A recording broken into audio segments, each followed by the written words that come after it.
So I'd like to take a little time to welcome all of you, Morgan and Dan, and Chuck. I don't know if Chuck will be joining us again or not, but this is our fourth installment, and this week's topic happens to be what will the future of education look like? And in doing so, I've got about 5 questions that we can discuss roundtable style. Before we get to that, though, I'd like to go around for some introductions, and if Morgan, you'd like to start, go right ahead and introduce yourself, where you're from, what you do, and we'll move down the line. Sure. I'm Morgan Foster. I'm an English professor at UW-Oshkosh, English and African American Studies. I'm from Portage, but I currently live in Oshkosh. And Dan? Hey, my name is Dan McCabe. I'm in Long Island, New York. I'm a middle school assistant principal. I've been an administrator for 7 years. This is my second year in a middle school. Prior to that, I was 5 years as an assistant principal in a high school. Prior to that, business teacher, coach. So looking forward to the chat. Excellent. And I'm Jason Dreyer. I teach social studies at Ashwaubenon High School. And along with Chuck, I've gotten my administrative leadership degree at Marian University. So that is where we are, and I'm in Green Bay. So this week's topic, like I had said, is where's the future of education, or what is the future of education? And our first question right away is, how has education changed over the past 10 years? And I think I'll go ahead and start with you, Dan. Sure. Well, I was thinking a little bit about it prior to meeting this afternoon, and it's kind of like I'm optimistic about education and the integration of technology and things kind of like what we're doing right now. But at the same time, as reflecting upon my past, I'm thinking back to 2005 when I was in the classroom, and I was blogging then and had a blog spot and had kids using it in the classroom to be able to do different things and showcase their own work and communicate with them. And as excited as I was about it then, we're talking about almost a decade now, and I would say the vast majority of teachers don't use blogs, aren't familiar with blogs, and don't really understand its capability. So I think we still have a long way to go. I think there's we're still in the very nascent phase of technology and education. Excellent. I would agree with that. Morgan, anything to add to that? Yeah, I teach primarily first-year writing, and it's been a really big struggle to see how students, rely on the technology and the effect that even in a short period of time that Chromebooks and these one-on-one school districts have had on students' abilities to write. They can't seem to write in class without a computer. They're so reliant on the computers to check their work for them, and that's really a struggle at the university level that I've been seeing and I've been working with. So it's hard for me because I want to use technology. I want to integrate technology. Obviously, I do not expect students to handwrite their papers, but it's so difficult to get them to draft and to revise and to learn these skills by themselves without relying on technology, which is not new. I just think that these one-on-one schools and the accessibility of Chromebooks has sort of heightened it, I guess, perhaps more than it was in the past. Sure. Hi, Jamie. We've got Jamie. I think his camera might be loading up a little bit, but Jamie's joining us now. Morgan, to kind of add to what you had said as far as how has it changed in the past years, I also see technology as being a huge part of seeing how education has changed. Things like this, I think, help in professional development, but I think it also helps as far as students. And I don't know how many classrooms do this as much as they possibly can, and getting back and forth with outside of the classroom information. As far as other technologies, though, Morgan, I certainly understand your viewpoint with the Chromebooks and having kids that don't necessarily know how to have all of the skills, but one of the things that I found being a pilot teacher in a one-to-one is that kids don't have all of the skills that we think that they have. And I, through a bunch of netbooks at people 6 years ago now, I think it was. And I threw a bunch of netbooks at kids, and I said, this is what you need to do, and go do it. And nobody knew how to do it. And it took a little bit of time for me to realize that it really comes down to modeling how to do that. And if anything, what I think a lot of teachers miss is that with all of this technology, we think, oh, it's technology, they get it, we don't have to model anymore, and that's actually the absolute opposite of what we truly need to do. We need to do more modeling and show that responsible use and how to use technology in the classroom specifically to do all of those things. Jamie, go ahead. Well, we don't. Well, when I say we, I mean generally speaking, my department. I don't want to represent every single member of my department, but for the most part, we don't use a lot of technology above maybe showing a video or demonstrating how to use D2L, the desire to learn. That's what we primarily use technology for, and I spend a lot of time showing students how to upload documents, how to convert Google Word documents into a format that can be uploaded to D2L, because right now D2L you cannot open Google Docs. So there's a lot of that I do, but the modeling that my primary focus, which is partly just for my own benefit and partly because the department directs this, is it's modeling about revising. It's about printing your work and being critical about it. It's about printing work and annotating it, not just looking at your Chromebook and reading sources on that. So I think it's just really different goals that the university and the high schools have when it comes to technology, because the focus is not on how innovative can you get. The focus is on can you teach the contents and the skills that are required. Right. Jamie has joined us, and also Adam has joined us, and we'll get to Jamie real quick first. The question right now that we're discussing is, how have you seen education technology or education in general change over the past 10 years?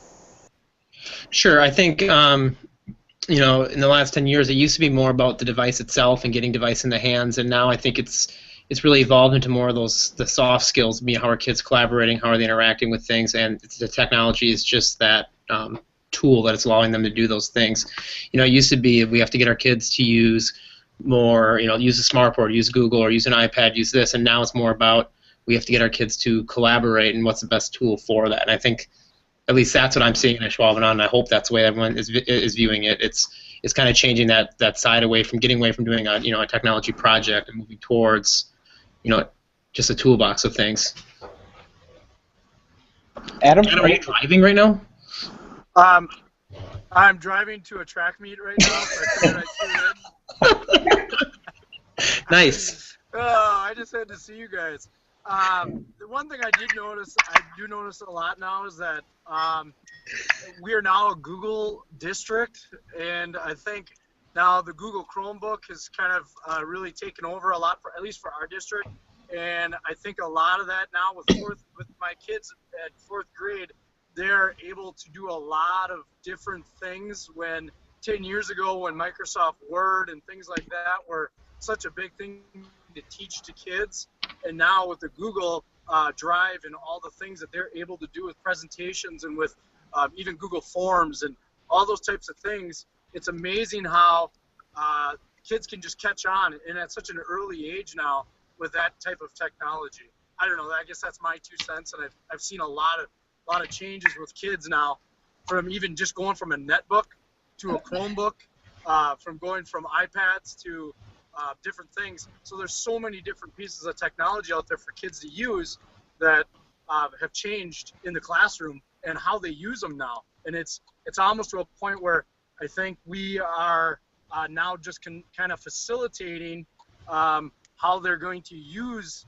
these types of devices in our classrooms versus trying to show them how to use them in our classrooms, I guess. I don't know if that makes any sense to you guys. I agree. I think the biggest thing about the Google products is that it's so device neutral. I mean, with our bring your own device, we've got MacBooks to iPads to, like you said, Chromebooks. We have all these things, but once you open up that Chrome browser and the Google Docs, it really doesn't matter what device you're on.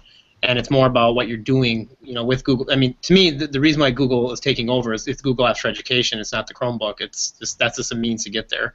So I agree with that, absolutely. And I think we're going to move on to our next question. In that, I think we've already touched on it a little bit. What new technologies do you see as being the biggest agents of change in the field of education? And Dan, you've been silent for quite some time, so I'm going to throw this one back at you right away too. Sure. Well, I think one of the things that I'd really like to see, and I agree with what people are saying primarily, although from my experience, what I've seen, we've also been using Google Apps for Education in our school district. But I think it goes back a little bit to what you said earlier, Jason, about sometimes the expectation is that just because we throw software at students or throw a device at students, that they're magically going to be able to use it effectively. And that's really what I'm worried about a little bit, because I don't think when we put something in their hands that they're automatically using it to the best of their ability to further their education. They're so used to, I think, these seamless apps where they can hop on Angry Birds and just start playing a game. But as we know, because we're spending so much time with the technology, not just for fun and games, but we're trying to figure out as adults how to make it applicable to education. So that's a challenge. That's one of the challenges that I've seen. So getting back to the second question, I think what I would like to see is, I feel like we have like a cottage industry of technology around education, but it's just that. It's like all of us around it, but there's not like an endorsement from on high. And that becomes a problem because, for example, I was in a classroom today and teachers are using a smartboard and they have a passage up there and they're using the error analysis system where they have a passage with 10 grammar errors on there, and the kids have to go and they have to identify the errors. And sure, it's great, but one kid at a time is getting up to go to the smartboard, and I'm just thinking if they each had a device in their hand, couldn't it be so much more effective and efficient for that individual kid's learning? Because what if there's one kid just sitting there that's going, I know all 10, boom, off the top of my head. They're just sitting there waiting for the struggling student who's not really sure and is then is getting feedback from the teacher. So what I'd like to see, I would love to see, like, I don't want to get bastardized here for throwing the Common Core standards out, but I would love to see in the Common Core standards or any state standards anchors that have apps tied to them. So if you're going to perform this standard, this is the app that you should use and you should put in kids' hands to have them maximize their learning. If that makes sense. Yeah. Yeah, totally. Adam, why don't we throw it to you? What are the things that you see as biggest agents of change? Kind of piggyback off of what the gentleman before me was saying. I totally agree that, I mean, there's smart boards in classrooms and things like that. We're definitely, technology is changing so rapidly, but if it's not going to be something that we're going to be using for all kids, like, for instance, doing something with Google Docs and having all the kids to be able to do something on that Google Doc at the same time is going to be more effective than being able to take, one kid, have him go to the smartboard, he moves something while 22 other kids are sitting there, and some are watching, some are not, some are doing other things. We're able to touch, I think, more kids with certain technology. So I think some are good changes and some aren't always the best. It just depends on how we're utilizing those. So I think it's up to our technology coaches. This is for you, Jamie. For our technology coaches to help us with some of those types of things. And for the most part, I think the people that I'm surrounded by and the people who I ask questions from are able to help me with those types of questions because they seem basic. Like how are technology's changing, but how can I be able to take that and use it better for my students and get more out of that technology versus just throwing out, like the gentleman said before, sorry, I don't know his name, but threw out, just giving them a couple of iPads and having them go use some games. They're not doing anything. They're doing what they can do at home. How can we do something at school to make it a better learning situation rather than just using technology? Right, exactly. Yeah. Jamie, do you have anything to add? Sure. I think that the biggest thing with that, and this has been a change that I've seen in our district the last couple of years, is that it used to be about, almost more about quantity of use. It's like, you have these devices that we paid for, and you need to use them. You have to get them out there. And I think it's now changed to quality use. And I've been in classrooms where I've watched a teacher struggle to set up a Socrative class where they're doing all this work, and all they're essentially doing is polling the students. And in 3 seconds, if they just asked them to raise their hand, they would have gotten the same answer that it took them 40 minutes to set up on this online thing. It's there's a lot of things that technology replicates, but doesn't mean it's better. And it's that whole thing about whether it's that quantity versus quality question. And I think now we're at a point where there are so many apps out there, and there are so many things out there that you can look for those really quality things that, as you guys said, it is more about a targeted skill, whether it's a state standard or a Common Core standard, what is it? But it's targeting that absolute skill the best way possible, whether it's using a pencil, whether it's using an iPad, whether it's the teacher giving direction. It's that's where the focus needs to go to. Right. I agree. Yep. Morgan, anything else to add? No, not really. The biggest changes in technology has been the way students research, the way they find information, and that major switch from Badger or EBSCO that high schools, subscribe to scholarly peer-reviewed journals, understanding the differences in information literacy, and really drilling that into students' head. How can you be literate when it comes to information? And that's something a lot of students are not strong in. But in the classroom, we as a department use, again, very little of the technology that any of you are referring to. Probably because at a university you don't have the kind of money or the kind of classrooms that are equipped for smart boards. I actually have a smart board in one classroom, but I never have an opportunity to use it, so there's no reason for me to use it. We're analyzing a poem. What am I going to use a smart board for? So.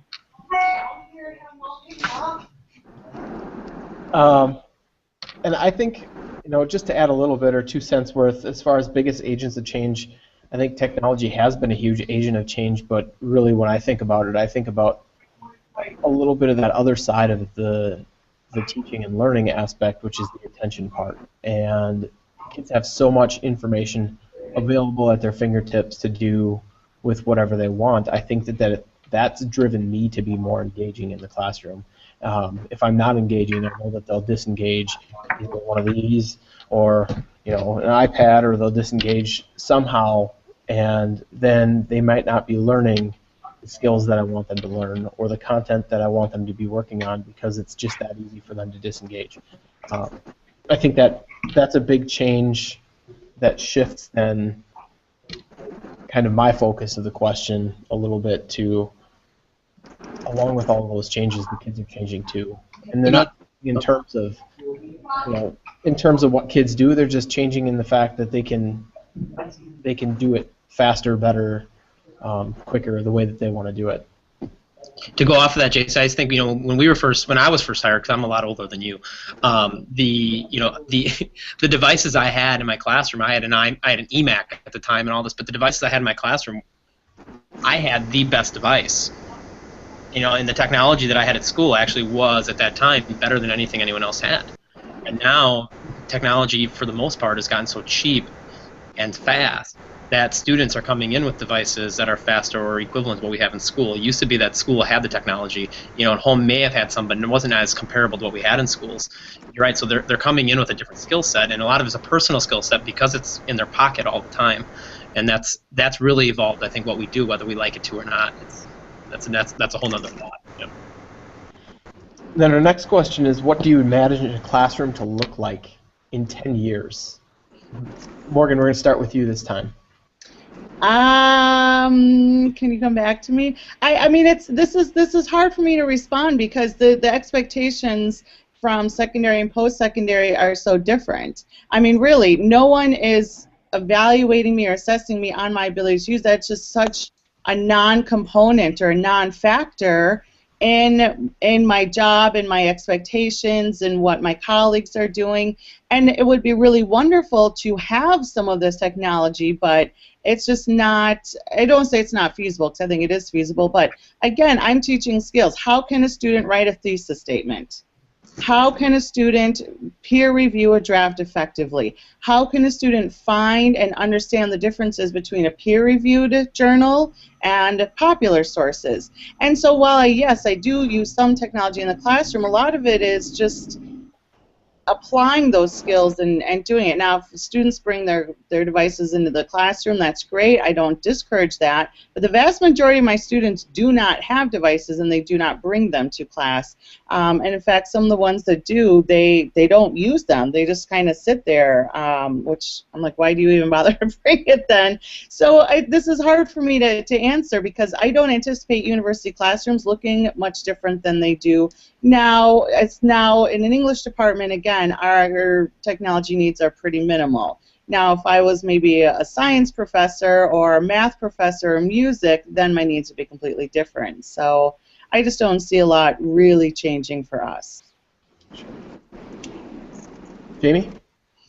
I think we're in an interesting spot. I think that, you know, as we alluded to before, you know, we're going to be tied to the Common Core standards. We're going to be tied to, you know, until the AP test changes and things like that. We're going to be tied to certain content that we have to teach. And some of that I could see that that's so content specific. This whole evolution of flipped content and being available online 24/7. Some of those classes might be very virtual.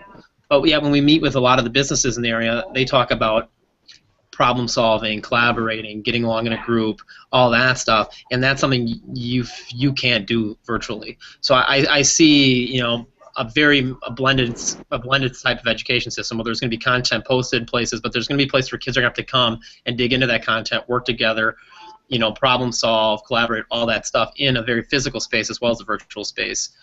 What that looks like in 10 years, I don't know. Hopefully it'll involve like hovercrafts and, you know, spaceships and things like that. That'd be kind of cool. But other than that, I don't know. Adam, what do you got for us? You like that? Well, Huh? I guess I'm going to go from a different point of view. Well, technically, you know, You have a dog in your car, Adam? What's that? No, I don't have a dog in my car right now. I don't know who's that. That's me, sorry. The one thing that I do notice when I'm driving to a track meet and I'm sitting here on my phone and I'm talking in a meeting, I mean that's we've come pretty far. I think a lot of the stuff that we have now is great, but I'm going to be the devil's advocate. And if you haven't checked out a YouTube video, it's called Look Up. Yeah. And it's been on the Google Plus and it's been on Facebook. I've seen it, and it's one of the things I think about, and I hope my kids never get to that point where even my students, that they're not even noticing the world around them because of the technology that is kind of taking over. And I hope in our classrooms that technology doesn't just completely take over and there's no use for me in 10 years. You know, I mean, I still think the human interaction is a great thing, and as fast as technology is right now, 10 years from now, I mean, I've been teaching for, Jamie, what is it, 13? Yeah. 13 years. And I look at it and I'm thinking, you know, I mean, and it's a lot of things have happened in 13 years, fourth grade together, and I can tell you right now, things have changed completely from when we used to teach together, and it's crazy, and I think sometimes we forget to look at the other side of it, and I hope we're not going to be doomed with our profession as educators, and how are we going to be able to corral the technology and still be useful in our classrooms versus not needing the educator anymore, and now all they really need is to be like Jamie was talking about, a virtual classroom where you know they could be sitting at home and doing their schoolwork. So I don't know. I guess I'm on the other side of it. I hope things change for the better, and we still have a use for technology in a positive way within the classroom, and still have that part where we're still communicating together and looking at each other. That's my take. I don't know. Right. And I think, Dan, you're up next. As far as Well, what do you think will be the biggest, if I'm not mistaken, what do you imagine the classroom to look like in 10 years? sure. Well, I agree with both guys. I like hovercrafts, but I also want a job 10 years from now as well. So I don't think that technology can ever supplant the human aspect of teaching. I just think, like what the other guy said, is we have to find a way to harness it and corral it. And my point of view is to maximize it. That's really what I want to see. But to answer the question purely, I think that we spend a lot of time talking about the students, as we should. But I think we'd be remiss if we don't talk about the people, teachers, faculty members. Earlier on in this conversation, I talked about it being a decade now that when I was in the classroom, I was blogging, and I would love to know the percentage of teachers that have a blog or have an online presence. Maybe the percentage is decent, but then how many people are actually using them?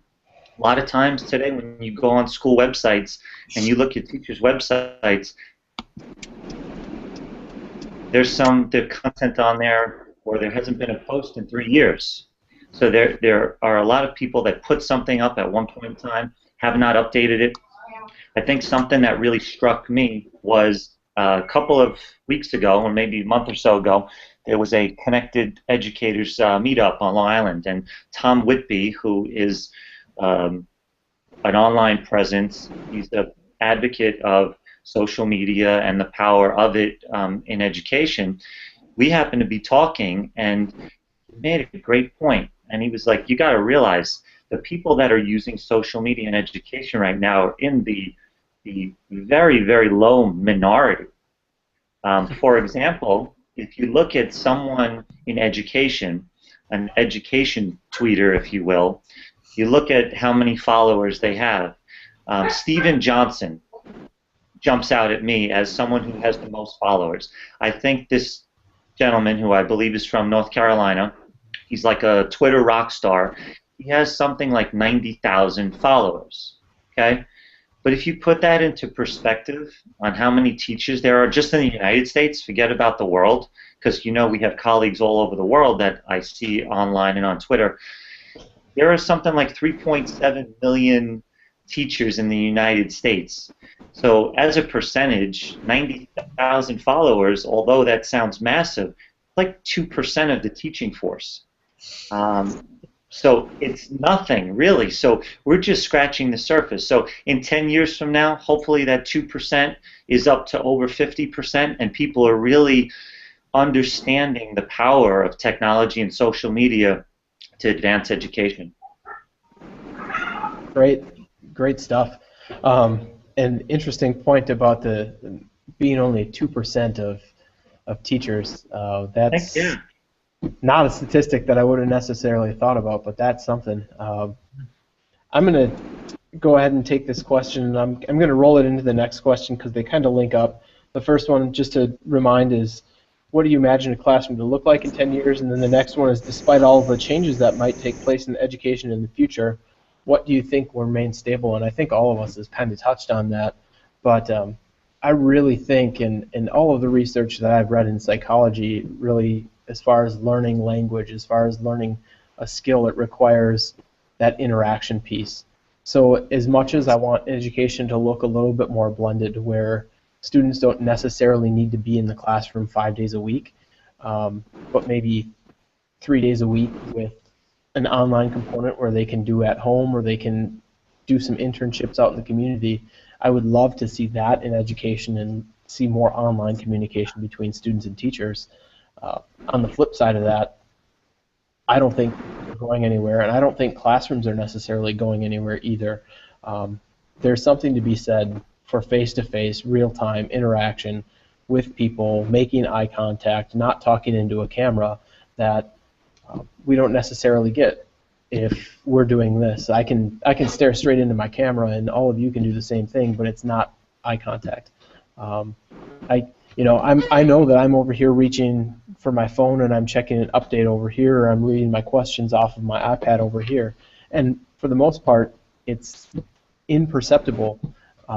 That part, I think, really goes away when you get face-to-face, honest-to-goodness conversation all of the time in a classroom, and you can have that dialogue between peers, between instructor and student, between everyone. And I don't think that's ever going anywhere. It might look a little bit different. We might have shiny new things and whiteboards and interactive whiteboards and idea paint, but that idea of a classroom component, that's not going anywhere anytime soon. And I think that stable part is good teachers are always going to be good teachers regardless of what environment you put them in, and that's going to continue to remain stable. And I'm going to let anybody just jump in on this one. Can you repeat the question again, Jason? Sure. Despite of all of the changes that might take place in education in the future, what do you think is going to remain stable in education? I can go at it, I guess. Me and Jason's reader, what you just said. I think when I see really successful teachers, and I don't necessarily mean reporting out like Nancy Danielson successful like for a rubric thing, but just successful teachers in general, regardless of how good they are at content presentation or whatnot. Most of them, their success is their ability to build relationships with their students. And their students are willing to take risks. They're willing to fail and learn together. All of that, and it's really hard to do that through this, through a camera or through some virtual environment. It's that face-to-face. It's that willingness to have like everything you just described, having those content, and that'll never go away. And I think building relationships, that works for teacher-student. It works for any human-to-human interaction. You have to build a relationship in order for there to be trust. And no matter what you do as a teacher, if you don't have that, you're going to struggle. And so I think that has to be there. And if that isn't there, then education is going to be in trouble. I guess I'll jump in on that too.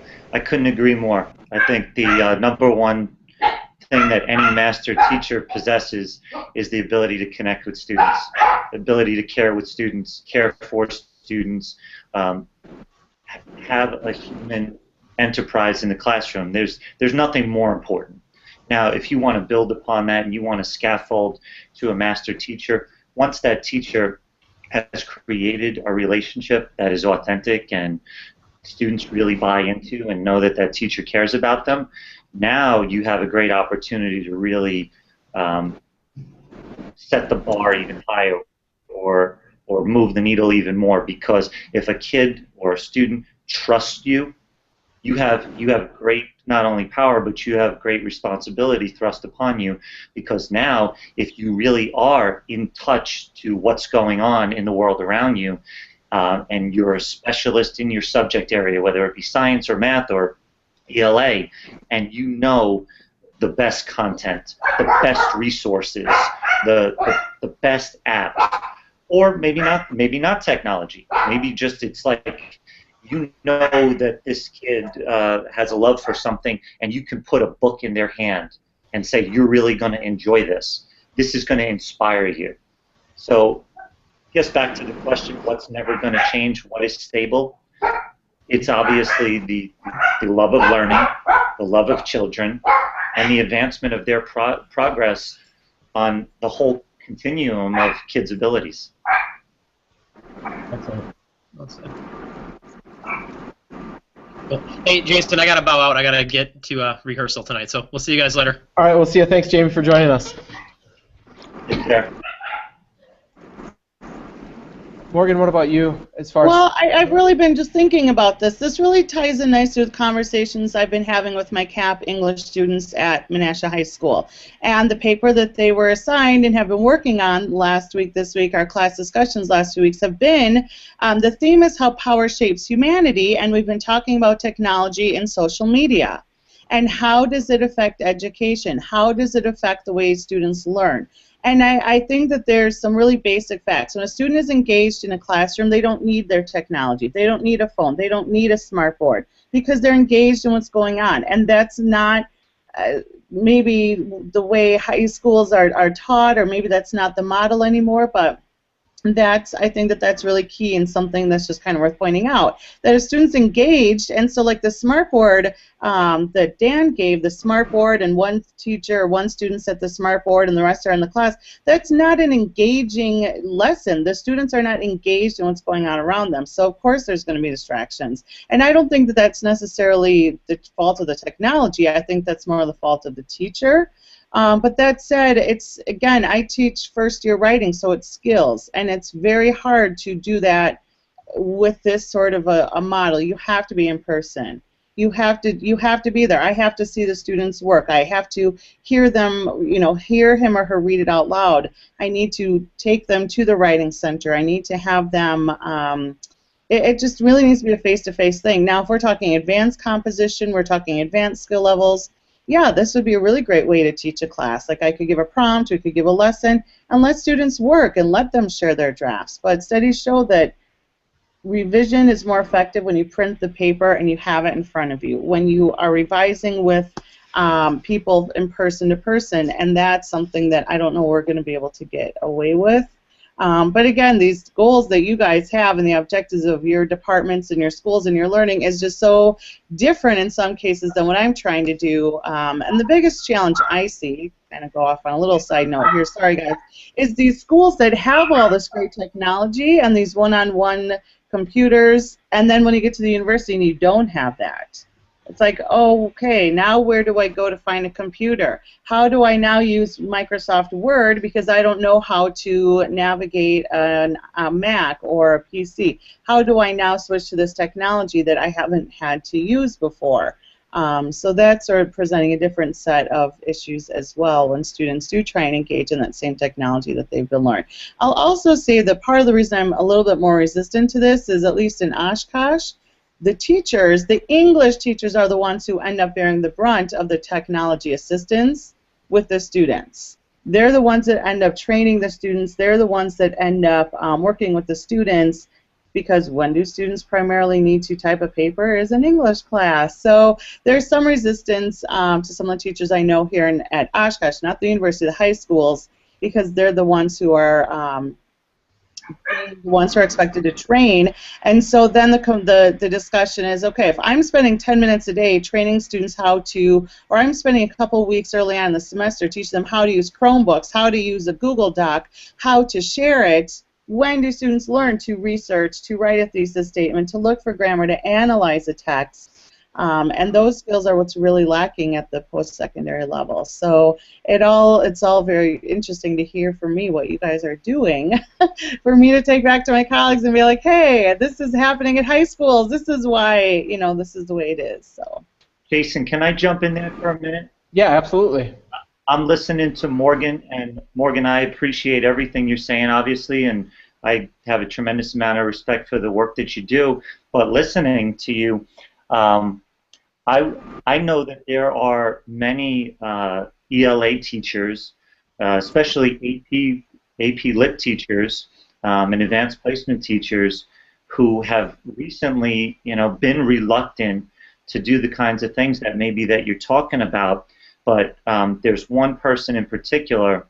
His name is Brian Stabnick. He's on Twitter. He's more famously known, I guess, for his podcast called Talks with Teachers. He's a high school AP literature teacher, and he embraced, I think last year for the first time, having students in his AP Lit course start a blog. And the power that he's seen through it, because now when kids are using a blog and they have to write, they're writing for an authentic audience. They're writing for a real audience that's not just confined to the teacher being the only viewer of their work. They're having not only their teacher see it, their classmates are seeing it, and really the world is judging their work. So anytime any one of us puts something out there, we're probably going to take more pride in the work that we do and put more care into it if we know that there's going to be large viewership of it. And then there's critique that comes along with that. and there are comments that come along with that.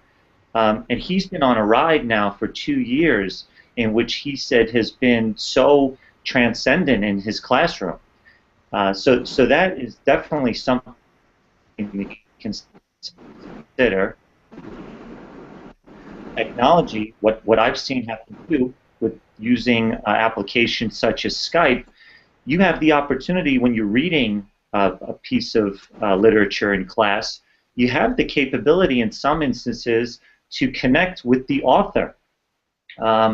If you're familiar with the author Jodi Picoult, who's a best-selling author, she's written a ton of books. She's actually an alumnus of the school district that I work in, and we've been able to connect with her, where students can sit in a classroom and they've been reading, the book 19 minutes, and here they have the ability to connect with Jodi Picoult and ask the author questions and get inside of her mind. I mean, if that's not like the coolest thing in the world, I don't know what is. So there's a tremendous amount of power there if you're willing to take that leap.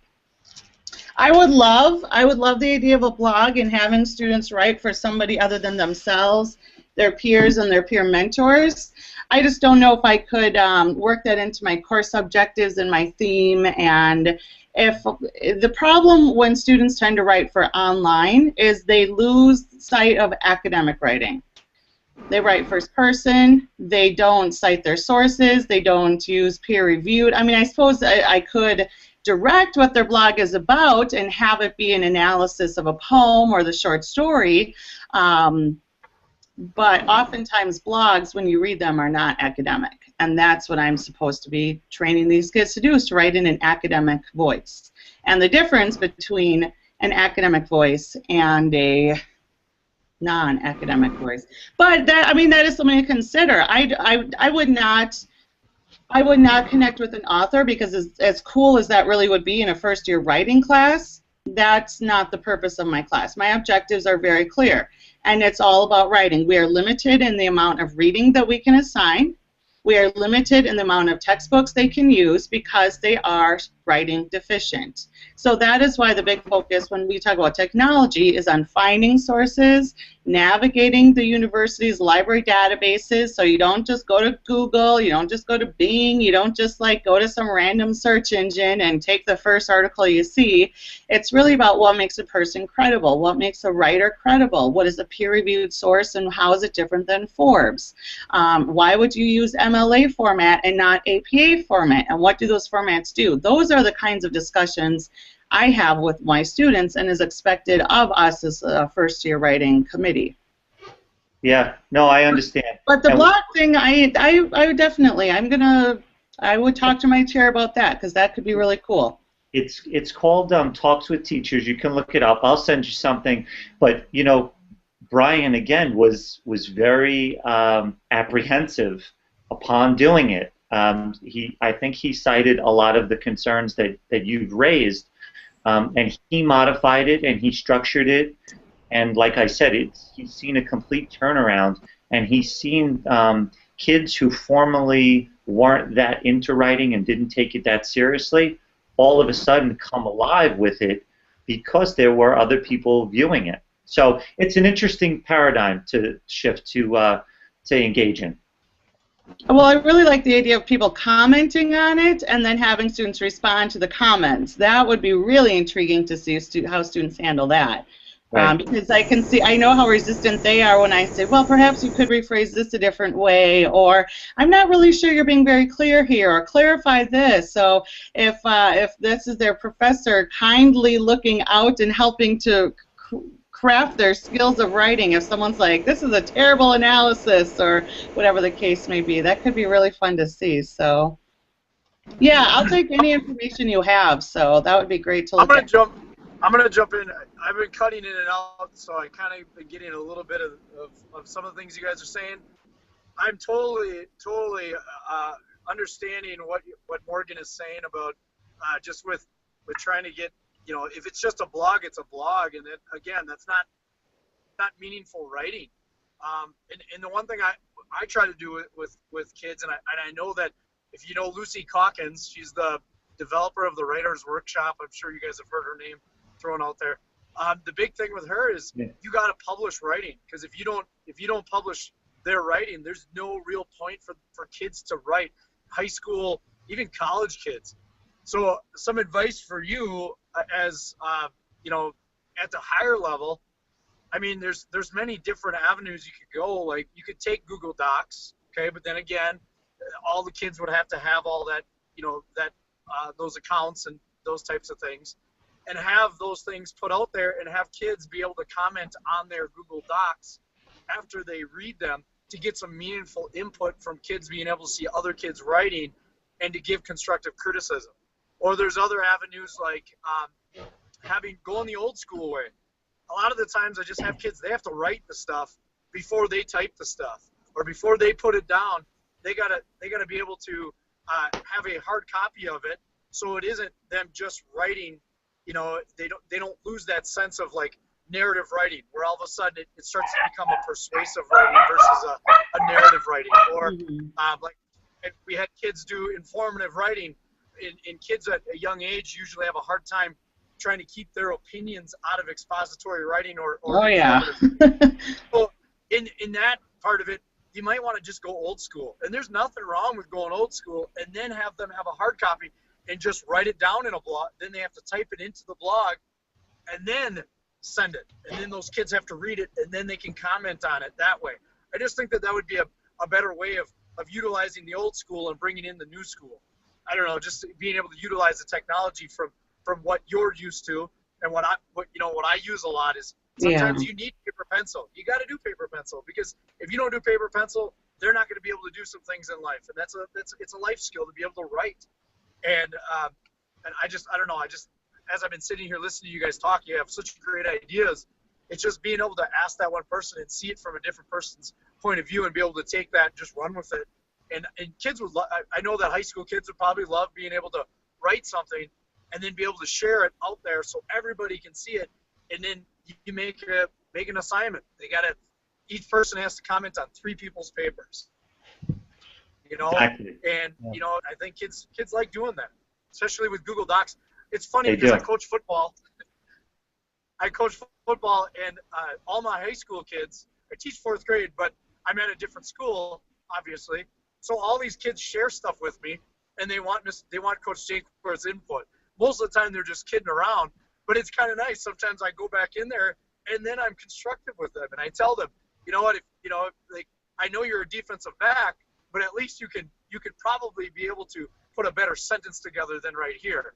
Come on, you know I can. The teachers are teaching you something different, but they share that stuff with me, and it's funny because then we have a conversation about education at school or at practice about what they were writing about. And I think some of them, they do it just kidding around, but I think they like it that I give them comments and stuff out of what they're writing. So I don't know. Those are my 2 cents on the writing. We kind of went on a tangent there, but. Yeah, we did.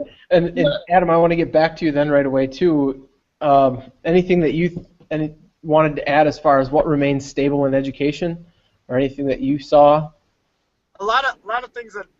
Sorry if I'm yelling, because I don't know if you guys can hear me or not, and I'm in my truck.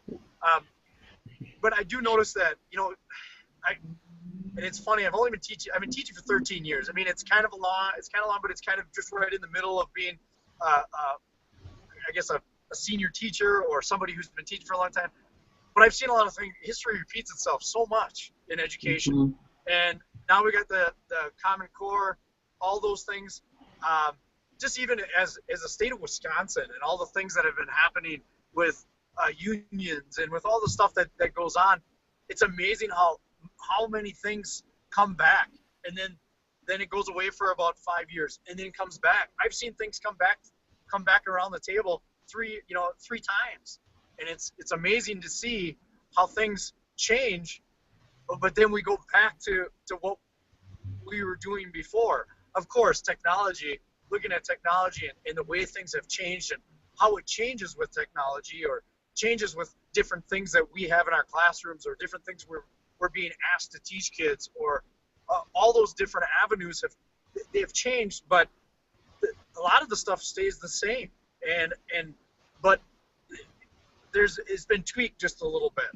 And I don't know, the Common Core state standards, No Child Left Behind, all these different things that keep coming at teachers, and we adapt. And the good teachers are going to adapt. We adapt, and we make it work. And I know things are tough on me at the elementary level, but I know things are tough at the high school level for teachers because of the things that they're being asked. AP physics teacher has something different being asked of them, and somebody at the college level of professors, something's being asked different of them. But everything always, we all have our things that we adapt to. And just like it, in education, we adapt. Technology, we adapt. Kids have, like you were talking about, I don't know if it was Jamie, maybe Jamie was talking about how we had the Mac, and then we had to adapt to how to use a Mac, how to use Windows, how to use different types of softwares. Kids adapt, and we adapt as educators to adapt to what they're going to adapt to, and that's the only way we're going to be successful. And I think how things have changed and how things have stayed constant with education, I think it's up to the teachers. We just adapt, and we make it work. I totally think we make it work, and we're the ones that have to make things better. And if we want to make it worse, I guess it's up to us to make it better. And I don't know. Those are my 2 cents. Excellent. I don't know if it makes any sense. And it does make sense. And I think with that, we're going to move on to our final question for the night or the evening. I suppose it's getting into that time. And that last question is, what do you think your role is going to be in education in the next 10 years, in the next 15 years? Do you see your role changing? Do you see your role shifting? And how do you see that shifting? And Adam, I think we're going to throw it right back to you right away on that one, too. Again, I'll just go off what I said. I think as an educator, I need to adapt. I found that when I was, sometimes I would dig my heels in and not give a little, and that's the worst thing you can do. Is you gotta pick your battles, and try to adapt to whatever the kids are gonna throw at you, whatever deficiencies or the things that they're gonna have. You gotta make yourself work with those things because nobody else is gonna help you. It's your, with my classroom, I've got different economic statuses. I have different types of kids, different levels, all kinds of different things going on in my classroom. So how am I going to adapt and, as an educator, move on with the things that are happening in education and technology as we move on here in the future? So I don't know. I just think it really comes down to who's the head of the classroom and who's going to make it work. So I think that's my 2 cents. Excellent. Daniel? How do you see? I'm cautiously optimistic for the future of education. I'd like to see more change happen faster. I've realized over the course of my 16 years in education that education is more like a barge than it is a motorboat, or a speedboat, I should say. But I think one of the things that I have optimism about is that fortunately there are so many great teachers out there doing inspiring work. And one thing, although teaching can be isolating because you are by yourself often in the classroom, it does give you a great sense of autonomy to pilot a lot of ideas and really take risks in the classroom because you're only being observed a handful of times, if that. So you have the ability to bring new ideas into the classroom, toy with them, experiment with them, and I think that's what we should do is encourage teachers to do things like that. To try different things, bring things into the classroom, don't be afraid to fail, all the things that we want to encourage our students to do. And those pioneering teachers, I think, will blaze a trail for the future, and those of us that are behind will hopefully follow in their footsteps. Thank you. Morgan, you're up next. Yeah, I mean, this academic year, my university unrolled or rolled out the University Studies Program, the USP, and we are the first state school. I don't know if we're necessarily the pilot, but we've been given gobs of money to roll this out. And the purpose of the University Studies Program is to revamp general education studies. Part of it is for retention purposes, and part of it is to really look at what are we as a campus community doing and how can we relate to one another. So there's these 3 signature questions that all of us who teach first year writing or any general education level class, 100, 200 level, and it's about civic learning and engagement, it's about how people bridge and understand cultural differences, and it is about sustainability. How can we create a more sustainable world? And so these are components that have been included now. We have to include all of that on our syllabi. So our syllabi are literally like 12 pages long. So it's crazy. So there is some attention being paid to the university as a whole about how and why we have a general studies requirement, how and what general studies are, what does a gen ed class look like, what should it look like. The other component is also a liberal arts education. We are mandated now, they probably wouldn't like me to use the word mandated, but that's what it is. We are now mandated to discuss with students and help them understand what a liberal arts university is and does, and what a liberal education is. And of course, that's a little scary for me. I'm always like, not that we're trying to turn you all into Democrats, you know, because some kids only know liberal, conservative, in that the strictest sort of sense of the political meaning. And it's a very different way of approaching gen eds, and it's a very different way of approaching. All of us are paired with another class that has the same sort of signature question. So there is a lot of revamping, there is a lot of innovation happening. The question is, of course, is how successful will it be? And since we're in our first year, we have no idea. But it's really a different way of approaching, again, general education studies as a whole. And it's not about individual departments anymore, it's about the campus. And that's something that I'm rolling with it. I don't really care if people know what I'm doing in my classroom. We all have to have our syllabi reviewed. So there isn't necessarily a lot of freedom for us to be able to take huge risks and do what we want, because we have to have our syllabi approved, and we have a lot of scrutiny on us because our syllabi are published. We have people coming in to observe us. We have the USP coming in to film certain classes. So it's very much, the technology in that sense is really making us a closer community, where we're not isolated like math is in this building and this is what they do, and they have no concept of what the English department's doing and vice versa. So I don't remember the original question, but we are undergoing a lot of changes at the university level, at least at my university. Jason, what was the question? Did I answer anything I was supposed to? Yeah, you did. You did. The question was, what was your role? And I think that you kind of talked about that at that meta level of how your role is going to shift as far as the university. Yeah, the shift. And what a liberal arts college is, and I think it's important for students to be aware at the post-secondary, why are they there? Why are they not at Fox Valley Technical College or a 2-year university? And I think that's important for students to be aware of. And it's important for us to be aware of why are we at a 4-year institution, and how is it different than, because you have a choice to be there, right? You don't choose to go to high school, you're there because you have to.